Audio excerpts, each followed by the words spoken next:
Part 1. You will hear a woman calling a tourist information office to ask about a festival. First, you have some time to look at questions 1 to 4.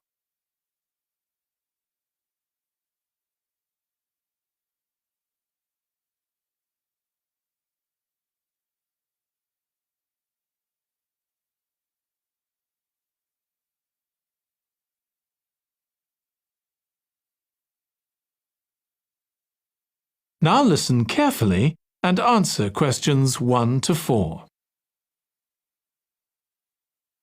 Good morning. You're through to the Tourist Information Office. Tim speaking. How can I help you? Oh, hello. Could you give me some information about next month's festival, please? My family and I will be staying in the town that week. Of course. Well, it starts with a concert on the afternoon of the 17th. Oh, I heard about that. The orchestra and singers come from the USA, don't they? They're from Canada.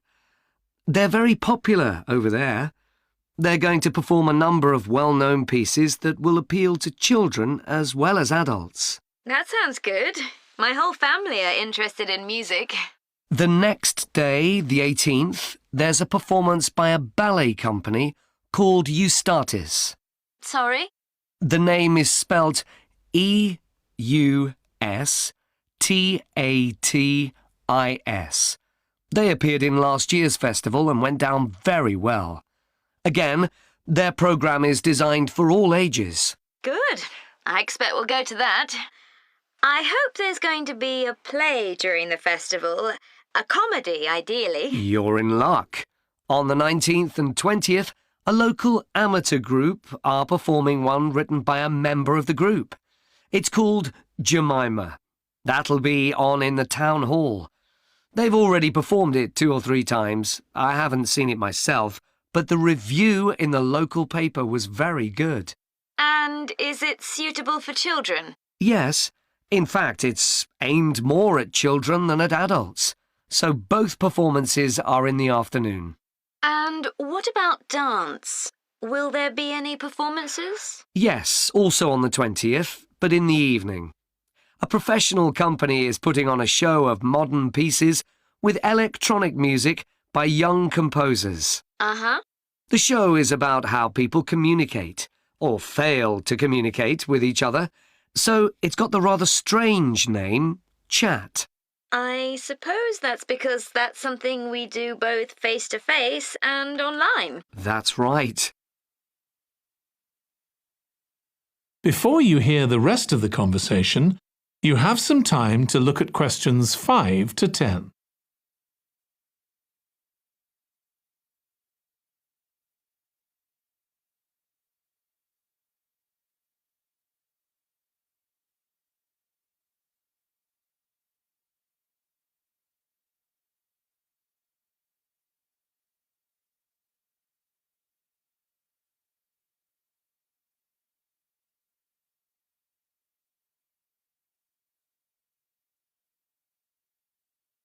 Now listen and answer questions 5 to 10. Now, there are also some workshops and other activities. They'll all take place at least once every day, so everyone who wants to take part will have a chance. Good. We're particularly interested in cookery. You don't happen to have a cookery workshop, do you? We certainly do. It's going to focus on how to make food part of a healthy lifestyle. And it'll show that even sweet things like cakes can contain much less sugar than they usually do. That might be worth going to. We're trying to encourage our children to cook. Another workshop is just for children, and that's on creating posters to reflect the history of the town. The aim is to make children aware of how both the town and people's lives have changed over the centuries. The results will be exhibited in the community centre. Then, the other workshop is in toy making, and that's for adults only. Oh, why's that? Because it involves carpentry. Participants will be making toys out of wood, so there'll be a lot of sharp chisels and other tools around. It makes sense to keep children away from it. Exactly. Now, let me tell you about some of the outdoor activities. There'll be supervised wild swimming. Wild swimming? What's that? It just means swimming in natural waters, rather than a swimming pool. Oh, okay. In a lake, for instance. Yes. There's a beautiful one just outside the town, and that'll be the venue for the swimming. There'll be lifeguards on duty, so it's suitable for all ages. And finally, there'll be a walk in some nearby woods every day. The leader is an expert on insects. He'll show some that live in the woods and how important they are for the environment. So there are going to be all sorts of different things to do during the festival. There certainly are. If you'd like to read about how the preparations for the festival are going, the festival organizer is keeping a blog. Just search online for the festival website, and you'll find it. Well, thank you very much for all the information. You're welcome. Goodbye. Goodbye. That is the end of Part 1. You now have 1 minute to check your answers to Part 1. Part 2. You will hear part of a talk to a gardening club about a local park. First, you have some time to look at questions 11 to 14.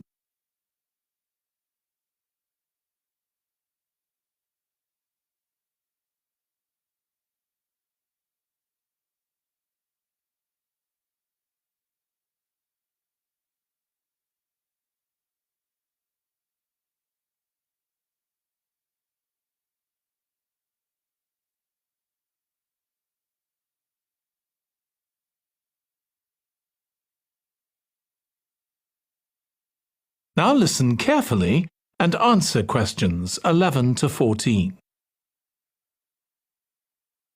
I'm very pleased to welcome this evening's guest speaker, Mark Logan, who's going to tell us about the recent transformation of Minster Park. Over to you, Mark. Thank you. I'm sure you're all familiar with Minster Park. It's been a feature of the city for well over a century, and has been the responsibility of the City Council for most of that time. What perhaps isn't so well known is the origin of the park. Unlike many public parks that started in private ownership, as the garden of a large house, for instance, Minster was some wasteland, which people living nearby started planting with flowers in 1892. It was unclear who actually owned the land, and this wasn't settled until 20 years later, when the council took possession of it. You may have noticed the statue near one of the entrances. It's of Diane Gosforth, who played a key role in the history of the park. Once the council had become the legal owner, it planned to sell the land for housing. Many local people wanted it to remain a place that everyone could go to enjoy the fresh air and natural environment. Remember, the park is in a densely populated residential area. Diane Gosforth was one of those people, and she organised petitions and demonstrations, which eventually made the council change its mind about the future of the land. Soon after this, the First World War broke out in 1914, and most of the park was dug up and planted with vegetables, which were sold locally. At one stage, the army considered taking it over for troop exercises, and got as far as contacting the city council, then decided the park was too small to be of use. There were occasional public meetings during the war, in an area that had been retained as grass. After the war, the park was turned back more or less to how it had been before 1914, and continued almost unchanged until recently. Plans for transforming it were drawn up at various times, most recently in 2013, though they were revised in 2015 before any work had started. The changes finally got going in 2016 and were finished on schedule last year. Before you hear the rest of the talk, you have some time to look at questions 15 to 20.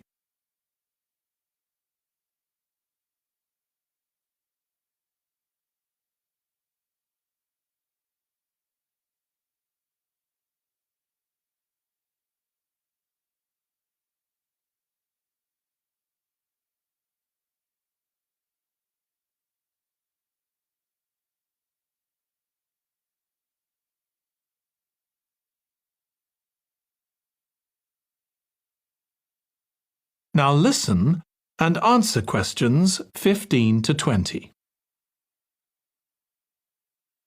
OK, let me tell you about some of the changes that have been made and some things that have been retained. If you look at this map, you'll see the familiar outline of the park, with the river forming the northern boundary, and a gate in each of the other 3 walls. The statue of Diane Gosforth has been moved.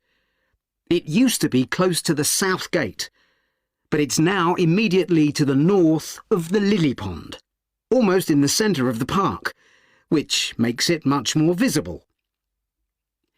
There's a new area of wooden sculptures, which are on the riverbank, where the path from the east gate makes a sharp bend. There are 2 areas that are particularly intended for children.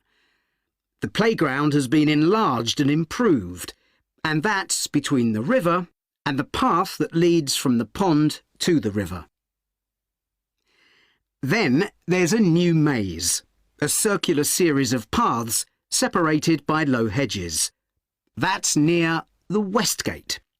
You go north from there towards the river and then turn left to reach it.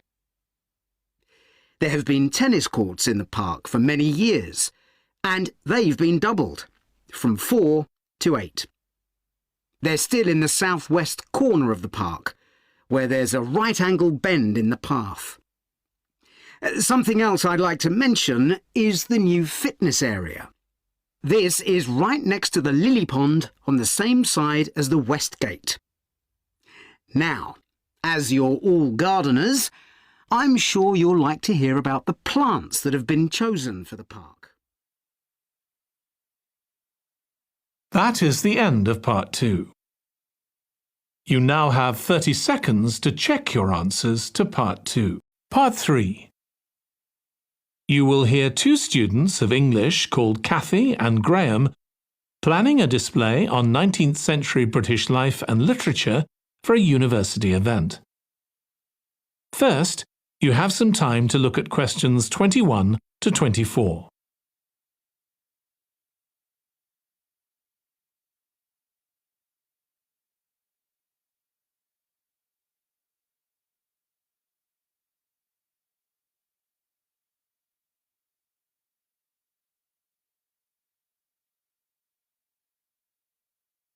Now listen carefully and answer questions 21 to 24.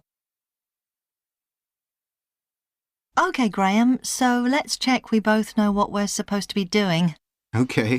So, for the university's open day, we have to plan a display on British life and literature in the mid-19th century. That's right. But we'll have some people to help us find the materials and set it up, remember? For the moment, we just need to plan it. Good. So, have you gathered who's expected to come and see the display? Is it for the people studying English or students from other departments? I'm not clear about it. Nor me. That was how it used to be, but it didn't attract many people, so this year it's going to be part of an open day to raise the university's profile. It'll be publicised in the city to encourage people to come and find out something of what goes on here, and it's included in the information that's sent to people who are considering applying to study here next year. Presumably, some current students and lecturers will come? I would imagine so. But we've been told to concentrate on the other categories of people. Right. We don't have to cover the whole range of 19th century literature, do we? No, it's entirely up to us. I suggest just using Charles Dickens. That's a good idea. Most people have heard of him and have probably read some of his novels or seen films based on them. So that's a good lead-in to life in his time. Exactly. And his novels show the awful conditions that most people had to live in, don't they? He wanted to shock people into doing something about it. Did he do any campaigning other than writing? Yes, he campaigned for education and other social reforms and gave talks. But I'm inclined to ignore that and focus on the novels. Yes, I agree. Before you hear the rest of the discussion, you have some time to look at questions 25 to 30.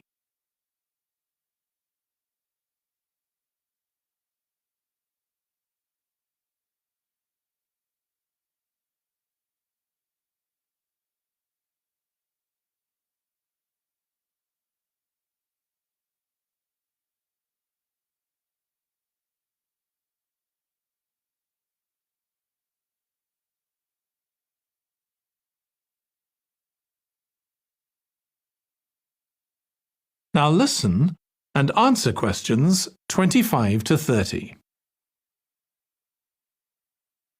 OK, so now shall we think about a topic linked to each novel? Yes, I've printed out a list of Dickens's novels in the order they were published, in the hope you'd agree to focus on him. You're lucky I did agree. Let's have a look. OK, the first was The Pickwick Papers, published in 1836. It was very successful when it came out, wasn't it? And was adapted for the theatre straight away. There's an interesting point, though, that there's a character who keeps falling asleep, and that medical condition was named after the book, Pickwickian syndrome. Oh, so why don't we use that as the topic and include some quotations from the novel? Right. Next is Oliver Twist. Mm-hmm. There's a lot in the novel about poverty, but maybe something less obvious. Well, Oliver is taught how to steal, isn't he? We could use that to illustrate the fact that very few children went to school, particularly not poor children, so they learnt in other ways. Good idea. What's next? Maybe Nicholas Nickleby? Actually, he taught in a really cruel school, didn't he? That's right.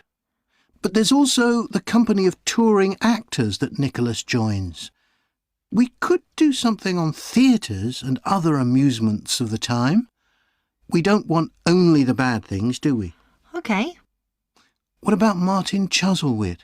He goes to the USA, doesn't he? Yes. And Dickens himself had been there a year before and drew on his experience there in the novel. I wonder, though. The main theme is selfishness. So we could do something on social justice? No, too general. Let's keep to your idea. I think it would work well. He wrote Bleak House next. That's my favourite of his novels. Yes, mine too. Oh, His satire of the legal system is pretty powerful. that's true. But think about Esther, the heroine. As a child, she lives with someone she doesn't know is her aunt, who treats her very badly. Then she's very happy living with her guardian, and he puts her in charge of the household. And at the end, she gets married, and her guardian gives her and her husband a house, where, of course, they're very happy. Yes, I like that. What shall we take next? Little Dorrit? Old Mr. Dorrit has been in a debtor's prison for years. So was Dickens's father, wasn't he? That's right. What about focusing on the part when Mr. Dorrit inherits a fortune and he starts pretending he's always been rich? Good idea. OK. So next we need to think about what materials we want to illustrate each issue. That's going to be quite hard. That is the end of part 3. You now have 30 seconds to check your answers to part 3. Part 4. You will hear part of a presentation about an agricultural program in the country of Mozambique. First, you have some time to look at questions 31 to 40.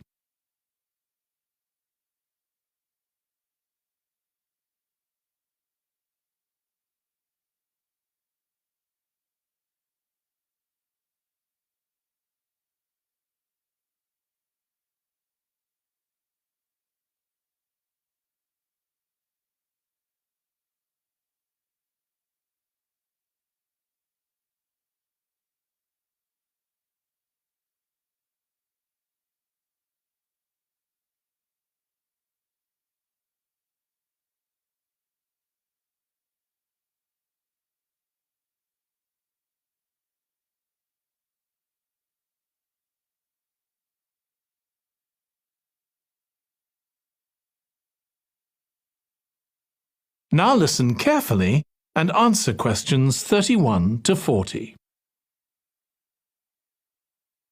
I'm going to report on a case study of a program which has been set up to help rural populations in Mozambique, a largely agricultural country in Southeast Africa.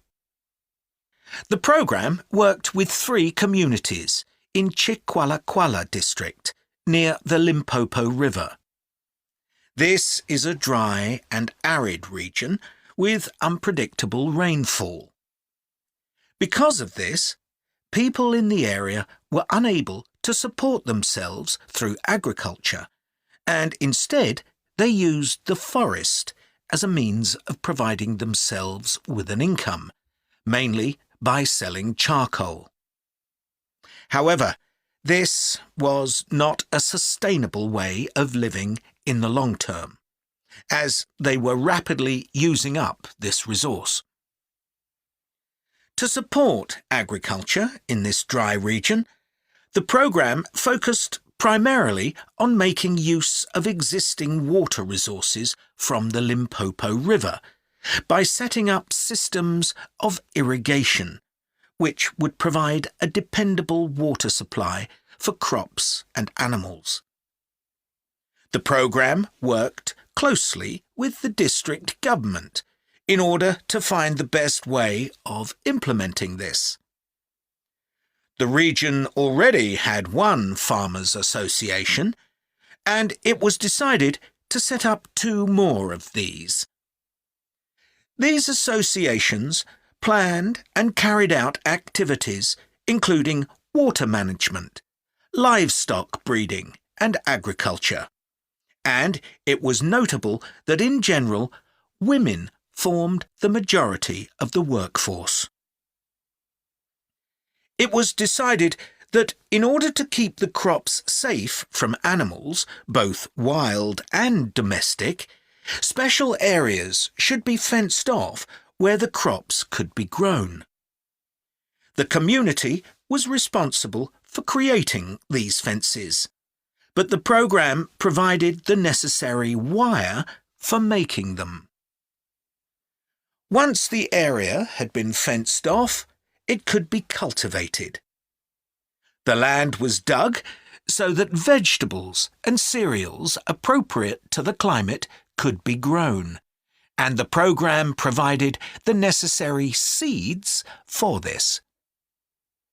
The program also provided pumps so that water could be brought from the river in pipes to the fields.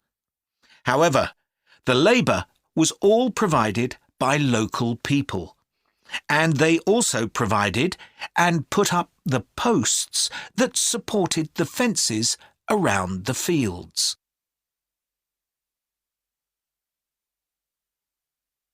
Once the program had been set up, its development was monitored carefully. The farmers were able to grow enough produce not just for their own needs, but also to sell. However, getting the produce to places where it could be marketed was sometimes a problem, as the farmers did not have access to transport, and this resulted in large amounts of produce, especially vegetables, being spoiled. This problem was discussed with the farmers' associations, and it was decided that in order to prevent food from being spoiled, the farmers needed to learn techniques for its preservation. There was also an additional initiative that had not been originally planned, but which became a central feature of the program. This was when farmers started to dig holes for tanks in the fenced-off areas and to fill these with water and use them for breeding fish, an important source of protein. After a time, another suggestion was made by local people which hadn't been part of the program's original proposal, but which was also adopted later on. They decided to try setting up colonies of bees, which would provide honey both for their own consumption and to sell. So, what lessons can be learned from this program? First of all, it tells us that in dry, arid regions, if there is access to a reliable source of water, there is great potential for the development of agriculture. In Chiqualaquala, there was a marked improvement in agricultural production, which improved food security and benefited local people by providing them with both food and income. However, it's important to set realistic timelines for each phase of the program, especially for its design, as mistakes made at this stage may be hard to correct later on. The program demonstrates that sustainable development is possible in areas where there is. That is the end of Part 4. You now have 1 minute to check your answers to Part 4.